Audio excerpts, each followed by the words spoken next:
Okay, so I'm Emily, and I have the pleasure to be a new member of the family that sets up Cloud Cuckooland Festival.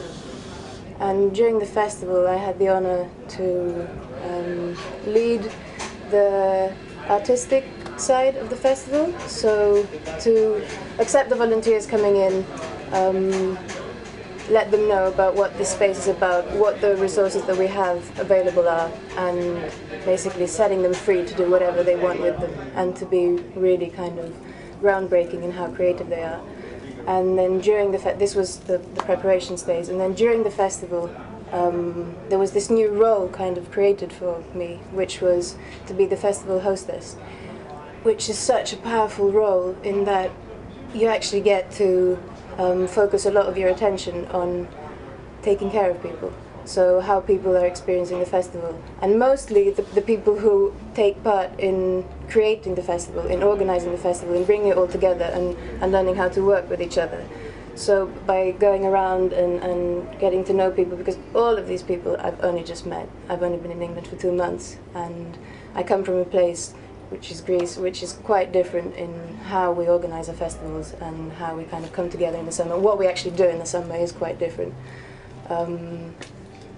So during the festival, it was really beautiful to see how well everyone was feeling, how much people were enjoying themselves, how much I didn't actually need to do anything because everyone was pretty much covered. And I think it's really important during a festival that there is someone who, or quite a few people actually, who can bring everyone together and have some sort of a feedback, and then have a continuation in terms of what we do and how we can transform it the years that follow.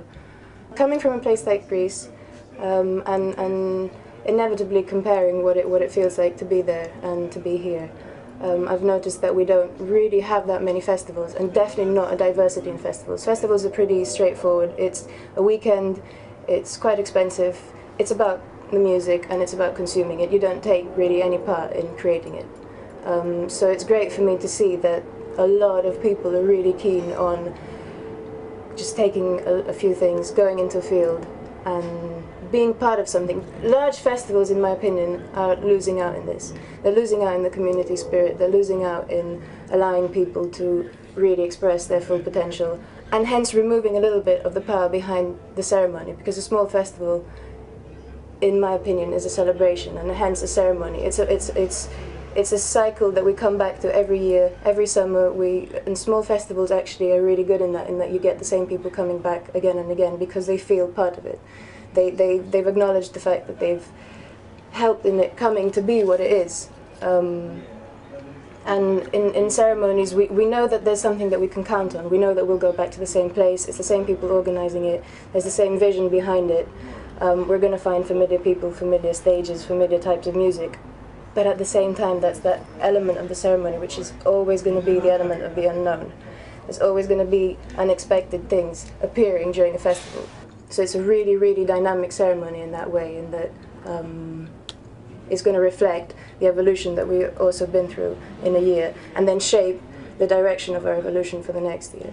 I think what small festivals are offering us is a very clear understanding that there needs to be a slight change in the perspective in which we view them, in that it doesn't really work and it doesn't make sense for us to take a blank slate every year, take everything onto the side, go crazy and take it all off the side. It doesn't make sense in that it seems to be a lot of wasted resource, and it seems to be absolutely no step in terms of evolving, on the physical level at least.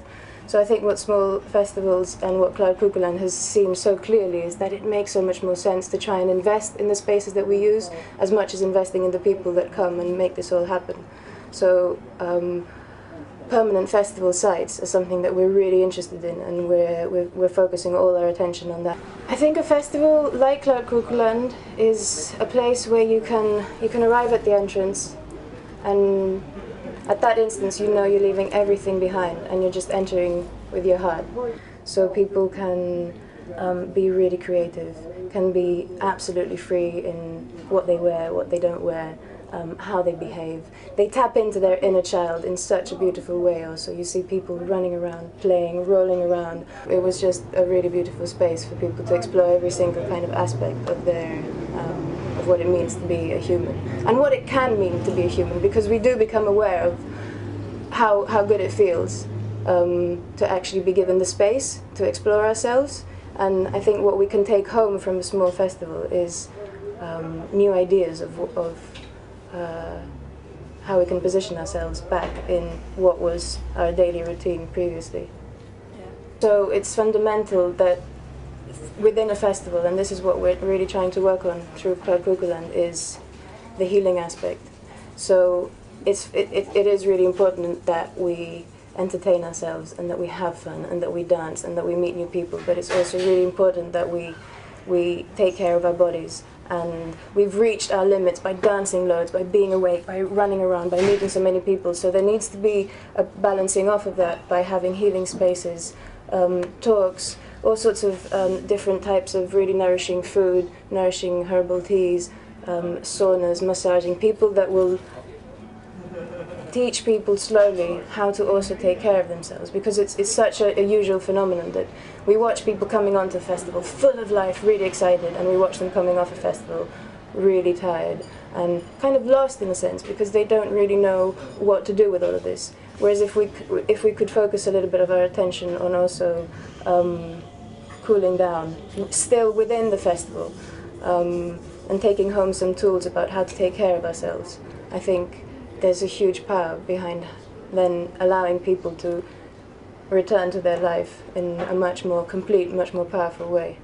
Yeah. I think with a place like Cloud Cuckooland, what we're trying to do is not to impose any type of ideology, any type of practice, any type of specific mentality towards what we should eat.